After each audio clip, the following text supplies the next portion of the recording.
ہر ایک دوسرے سے کہہ رہا ہے کہ یہ عباس نہیں ہے، یہ علی آیا ہے، یہ عباس نہیں ہے، یہ علی ہے، یہ عباس نہیں ہے، یہ علی ہے۔ یہ کیوں کہا؟ اس لیے کہ عباس نے گھوڑے کو جو ایڑ لگائی تو ایڑ لگانے کے ساتھ ساتھ عباس نے گھوڑے کو کاوا دیا، اور یہ کاوا دینے کا فن علی کے سوا کسی کو نہیں آتا تھا۔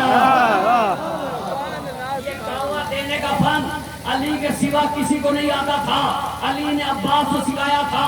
عباس نے گھوڑے کو کاوا دیا، اور کاوا دینے کے بعد لشکر کے سامنے آ کر کھڑے ہو گئے، قلب لشکر کے سامنے آ کر کھڑے ہو گئے، اور کھڑے ہونے کے بعد عباس نے ایک ایک کو اپنی نگاہوں پہ تولا، عباس نے ایک ایک کو نگاہوں پہ تولا، اور تولنے کے بعد اب جو عباس نے حملہ کیا تو تاریخ کہتی ہے کہ عباس کا ایک طرف سے عباس کا نیزہ چل رہا تھا، دوسری طرف سے تلوار چل رہی تھی، نیزوں میں لاشیں پرو رہے تھے، تلوار سے سر اڑا رہے تھے۔ عباس نیزوں میں لاشیں پرو رہے تھے، تلوار سے سر اڑا رہے تھے، چشمے زدن میں لاشوں کا انبار لگا دیا۔ عباس نے لاشوں کا انبار لگا دیا، اور لاشوں کا انبار لگانے کے بعد مولا عباس ایک لمحے کے لیے رکے۔ یہ لمحہ بڑا عجیب و غریب لمحہ تھا۔ اترے اور عباس کی تلوار چلی تو حال یہ تھا کہ تلوار چل رہی تھی مئی جون کی طرح۔ بیٹا بھائی کہتے ہیں تلوار چل رہی تھی مئی جون کی طرح، سر اڑ رہے تھے دست میں بیلون کی طرح۔ مولا عباس نے لاشوں کا انبار لگانے کے بعد چاروں طرف دیکھا، لاشوں کا انبار۔ اچانک پوری توجہ، اچانک مولا عباس کی نگاہ بلندی پہ گئی۔ مولا عباس کی نگاہ بلندی پر گئی، اور بلندی سے امام حسین کو کھڑا ہوا پایا۔ عباس نے کہا رے میرا آقا مجھے جنگ کرتے ہوئے دیکھ رہا ہے، میرا آقا مجھے جنگ کرتے ہوئے دیکھ رہا ہے۔ اب جیسے ہی امام حسین کو دیکھا، اب جو عباس نے حملہ کیا ہے، تاریخ کہتی ہے ایسا قیامت کا حملہ تھا کہ عباس کی تلوار گاجر مولی کی طرح کاٹتی جا رہی تھی۔ عباس کا پہلا حملہ عمر سعد کے خیمے کے سامنے جا کے رکے۔ عباس عمر سعد کے خیمے کے سامنے جا کے رکے۔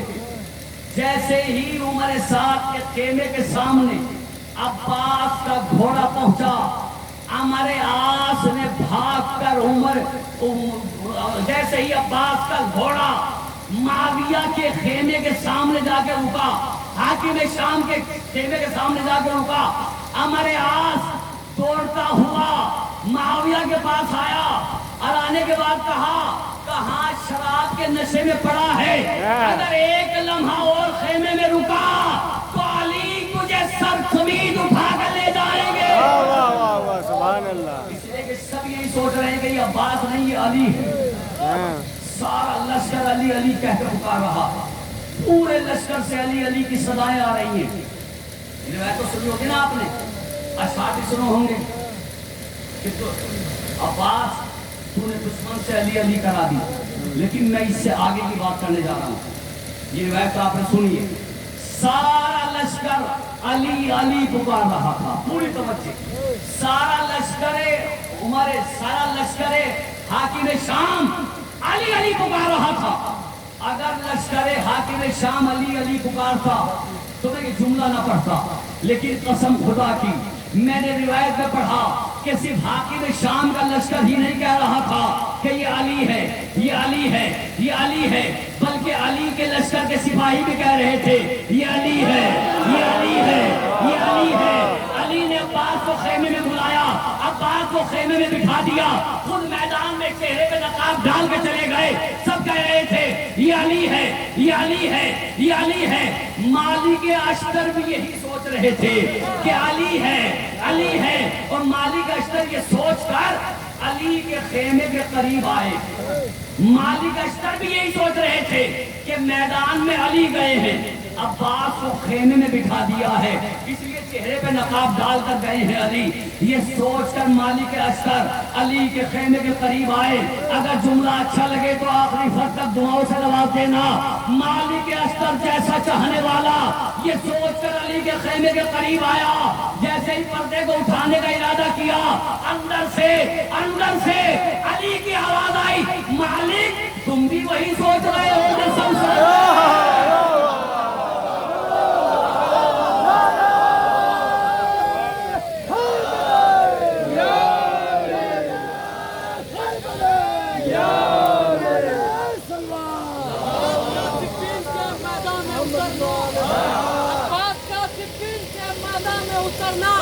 یعنی کہیں حمزہ یا غزن پر کا اترنا، عباس کا جس سمت سے ہوتا تھا گزرنا، تو ملک الموت یہی کہتا تھا یہ اب قہر جلی ہے، یہ جلی ہے، سب بھاگنے والے یہی سب کہہ کے یہ بھاگے، بھاگو کہ علی ہے، یہ علی ہے۔